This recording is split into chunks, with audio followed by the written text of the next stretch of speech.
Tonight, the breaking news, the deadly U.S. military strike for the first time targeting a vessel now in the Pacific. The new images tonight, the boat off Central America taking a direct hit, exploding in flames. What President Trump said just moments ago about his authority to target these boats and about potential targets on land. Also tonight, the demolition at the White House. Sources now telling ABC News the entire East Wing expected to be demolished as soon as this weekend to make way for President Trump's $300 million ballroom. Tonight, some Republicans now questioning the optics of this amid a government shutdown. And former First Lady Hillary Clinton tonight saying to the American people, it's not his house, it's your house, and he's destroying it.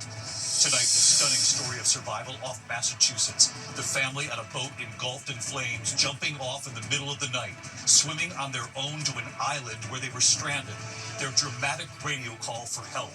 Tonight, Tropical Storm Melissa now expected to become a major hurricane, eventually a Category 4. The newest models in tonight, the potential track. Lee Goldberg is standing by with the forecast. In New York City tonight, anger after ICE sweeps in arrests along New York City's Canal Street, known for tourists and shoppers looking for designer knockoffs. How many people were arrested? And tonight, the new claims about some who were detained. Tonight, the former sheriff's deputy charged with murder after the deadly shooting of Sonia Massey in her kitchen in Illinois. The trial has begun, and tonight, hear the key testimony from his own partner on that day. Tonight, the horrific images coming in from Ukraine, another Russian attack. This time, kindergartners rushed to safety, surviving while hiding in a shelter. And a short time ago, President Trump tonight on new sanctions against Russia. And the president is asked, why now?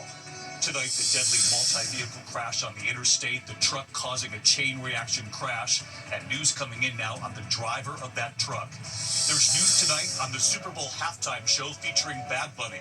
NFL Commissioner Roger Goodell breaking his silence for the first time after President Trump sharply criticized his choice. And heard around the world, you have to hear this young American pianist who won. Making history tonight, his hometown in Massachusetts celebrating and making his professors right here in Philly very proud. From ABC News, this is ABC World News Tonight with David Muir. Reporting tonight from Philadelphia. Good evening from Philadelphia tonight. You can see Independence Hall right here behind us, and why we're here a bit later in the broadcast. But we do begin tonight with the breaking news. For the first time, the U.S. launching a deadly military attack on a suspected drug boat, this time in the Pacific, off of Central America. Defense Secretary Pete Hegseth tonight posting the video online showing the boat taking a direct hit.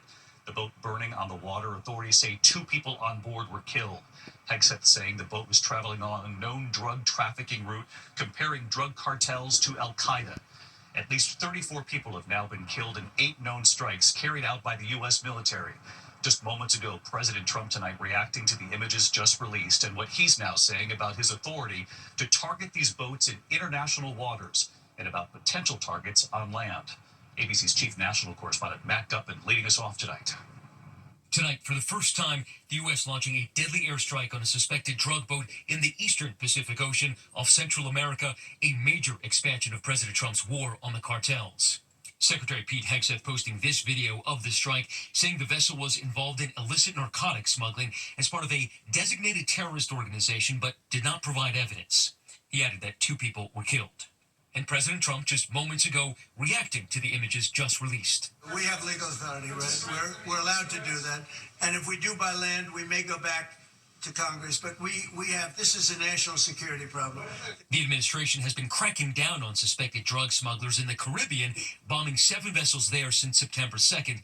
And in a show of force, the U.S. flying 3 B-52 bombers off the coast of Venezuela late last week. President Trump said he also has authorized covert CIA missions inside Venezuela. But this newest strike tonight, targeting the eastern Pacific, it's where roughly 70% of all the cocaine that enters the U.S. is smuggled, according to multiple government agencies.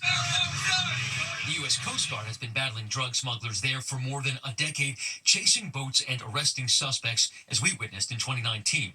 The suspected smugglers heaving bales of cocaine into the ocean as the Coast Guard closed in. These boats will take all sorts of evasive routes so they can evade law enforcement assets. So they're going way out to sea. They will, sometimes we're 1,000+ miles from land. David, the tactic we're seeing now is vastly different from what we witnessed just a couple of years or even a few months ago. Back then, it was the U.S. Coast Guard that was targeting and then trying to apprehend suspected drug smugglers. Now it's other branches of the U.S. military targeting them with airstrikes from above, David. Matt Gutman leading us off here tonight. Matt, thank you. We turn now to the growing controversy over the demolition at the White House, and all of this playing out in the middle of this government shutdown, now day 22, with thousands of federal workers losing their jobs. Tonight, sources telling ABC News the entire East Wing is expected to be demolished as soon as this weekend to clear the way for President Trump's $300 million ballroom. Some Republicans tonight now questioning the optics of this, especially during this shutdown. And now former First Lady Hillary Clinton saying to the American people, it's not his house, it's your house, and he's destroying it. ABC's Barry Bruce tonight.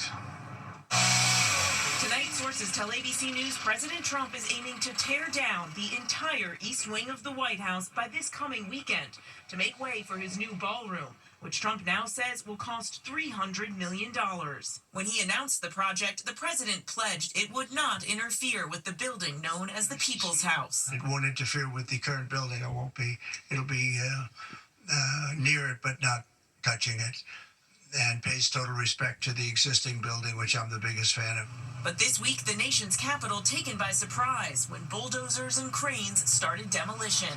In order to do it properly, we had to take down the existing structure. So from here, we can get a glimpse of this massive construction project, and we can see these huge bulldozers ripping away at the walls, debris flying down everywhere. All that's left of the East Wing now, this mangled, exposed structure.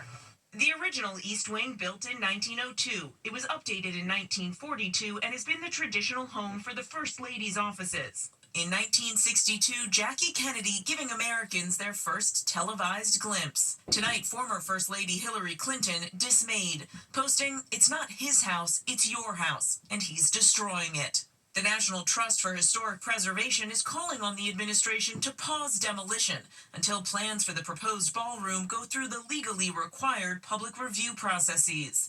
They also write they're deeply concerned the planned 90,000 square foot ballroom, larger than the iconic residence building, will overwhelm the White House itself. The White House hasn't submitted plans for the ballroom to the National Capital Planning Commission, but tells us they still intend to, even though demolition is already well underway. This is an interior shot of the ballroom. I think there'll be nothing like it, and it's being paid for 100% by me and some friends of mine, donors to it. The government's paying absolutely nothing. The president insists this is all paid for with private donations, but on Capitol Hill, some Republican lawmakers wish he'd change the subject. With the government now shut down, thousands of government workers missing paychecks, and millions of Americans now worried about putting food on the table. We're talking about building a ballroom when we're trying to get the economy squared away. Timing's bad. Tonight, House Speaker Mike Johnson, who has kept the House out of session for 22 days and counting, praising the president's ballroom plan. President Trump's going to add the greatest improvement to the White House in the history of the building since it was originally constructed in 1800. The ballroom is going to be glorious. It's going to be used for everybody. Again, this demolition catching much of Washington by surprise, and the White House still has not submitted the plans for official review. But President Trump tonight insisting he's been, quote, more transparent than anybody's ever been. David. Mary Bruce at the White House tonight. Mary, thank you. We turn now to a remarkable story of survival off Massachusetts tonight. The family on a boat engulfed in flames, jumping off in the middle of the night, swimming on their own to an island where they were stranded. Their dramatic radio call for help, and here's Gio Benitez tonight.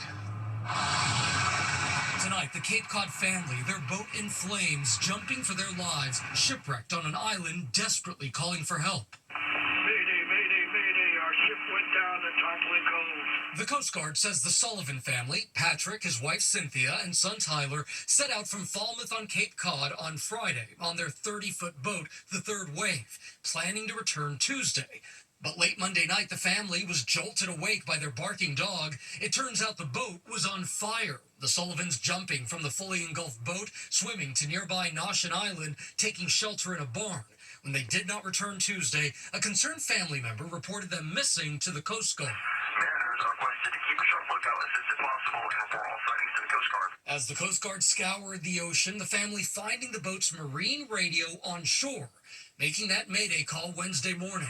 Our ship burned while we were sleeping, and we barely escaped. Yes, the vessel had sunk, and we are in the farmhouse on the hill. That Coast Guard chopper finding that farmhouse, airlifting the family to the hospital. And David, all three family members suffered burns. Cynthia Sullivan is in critical condition, and sadly, the family's hero dog who woke them up did not survive. But David, it is just incredible that this family was able to swim to that island. David. So many people talking about this remarkable survival story in New England. Thank you, Gio. Next tonight here, Tropical Storm Melissa now expected to become a major hurricane, potentially growing into a Category 4 hurricane. In fact, the latest model showing the system moving over Cuba and the Bahamas and then where it heads after that. This is still very early. Let's get right to Chief Meteorologist Lee Goldberg from WABC in New York. Hi, Lee. Hey, David, and Melissa could call the Caribbean home for the next week. Right now, a 50-mile-per-hour tropical storm forecast to become a hurricane over the weekend. It's just creeping through the Caribbean, and now forecast to be a Category 3 or 4 hurricane by early next week. Hispaniola may be out of the forecast bubble, but not out of danger. There are alerts from Haiti to Jamaica. Look at the futurecast. It's east side loaded with moisture, so heavy rains going toward Haiti and Dominican Republic. We could see 6 to 10 inches of rain in the south coast and over to Jamaica as well. There's a big spread in forecast tracks, and the concern now is the growing number of potential tracks that get it a little closer to the East Coast next week. We'll keep on top of it. David? You will, as always. Lee Goldberg tonight. Thank you. This evening, there are protests underway in New York City at this hour, 24 hours after ICE swept in, making arrests along Lower Manhattan's Canal Street, known for tourists and shoppers looking for designer knockoffs. Tonight, we're learning more about who was arrested, and this evening, new claims about some who were detained as well. Matt Rivers in Lower Manhattan again tonight. All unite for your immigrant rights! Tonight, new protests in Lower Manhattan. Just 24 hours after that chaotic federal immigration raid targeting street vendors along New York City's famed Canal Street.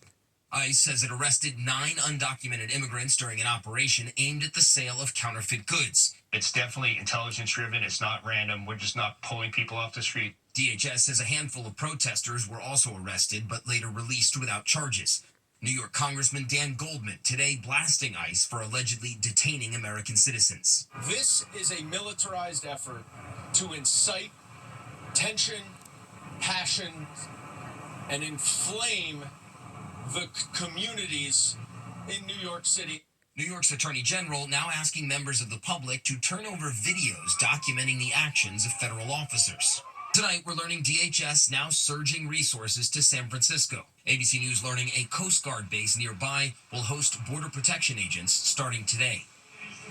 And David, protests underway once again tonight here in Lower Manhattan. The message here tonight, a clear one. ICE should leave New York City, but the acting director of ICE says the city can expect more immigration arrests in the weeks to come. David? All right, Matt Rivers on the scene again tonight for us. Matt, thank you. We turn now to the trial of a former sheriff's deputy charged with murder for the deadly shooting of Sonia Massey in her home near Springfield, Illinois. The deputy, Sean Grayson, opening fire during a confrontation in Massey's home.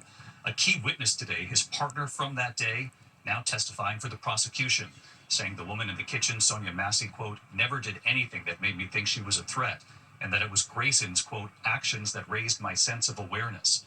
Grayson has pleaded not guilty to all charges. From Ukraine tonight, the horrific images coming in after another major Russian attack. This time, kindergartners rushed to safety. They survived while hiding in a shelter.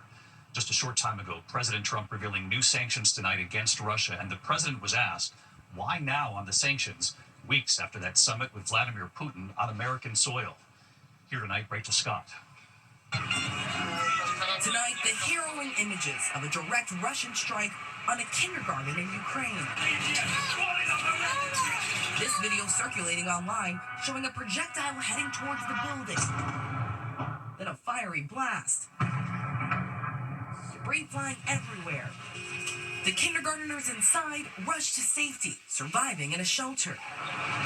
It comes 2 months after President Trump met with Russian President Vladimir Putin in Alaska, a meeting that only led Russia to intensify its bombardment of Ukraine.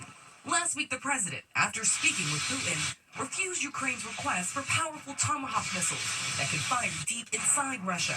President Trump saying he would soon meet with Putin again in Hungary, but that meeting is now called off. Russia saying we cannot postpone what has not been finalized. And late today, the president announcing he will now impose new sanctions on Russia. They're massive sanctions. It's sanctions on oil. The two biggest oil companies, among the biggest in the world, but they're Russian. They do a lot of oil. And hopefully it'll push, hopefully he'll become reasonable, and hopefully Zelensky will be reasonable too. You know, it takes two to tango, as they say. And again, David, we saw those disturbing images of that Russian attack on a kindergarten in Ukraine. The children inside rushed to safety.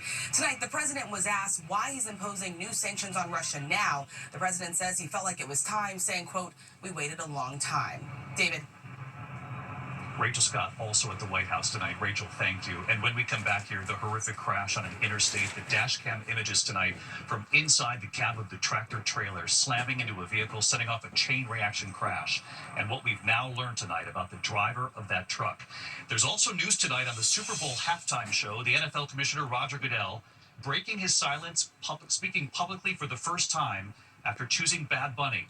What he's now saying about this, about the halftime show, and about criticism from President Trump on this in a moment.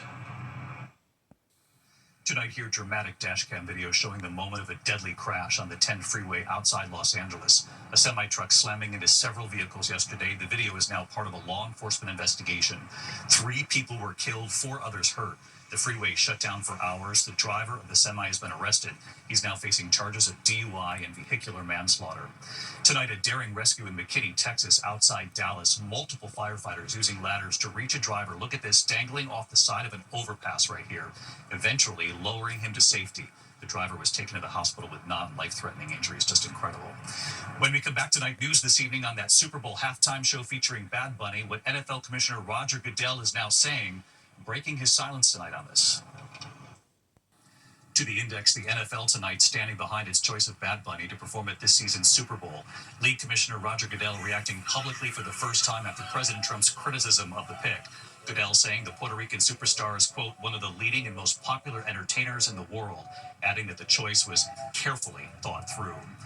When we come back tonight, you have to see this. The young American pianist on stage in front of the world, his performance tonight, competing against China, Japan, South Korea, and why he made his professors here in Philly very proud.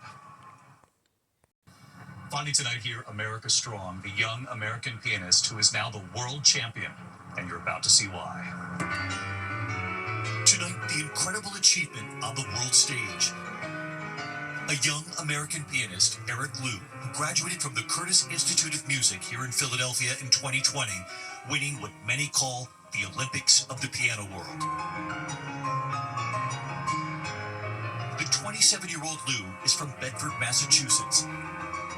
Every 5 years, hundreds of performers from all over the world applying to compete in the International Chopin Piano Competition. Named after the 19th century composer, 181 performers selected to compete this year in Warsaw. A 17-member jury narrowing it down to 11 finalists and then awarding the grand prize. Eric Liu. Eric Liu is the first American winner since 1970. I'm so grateful for this honor. This is a dream come true. It was 10 years ago, incredibly at just 17 years old, Eric placed 4th.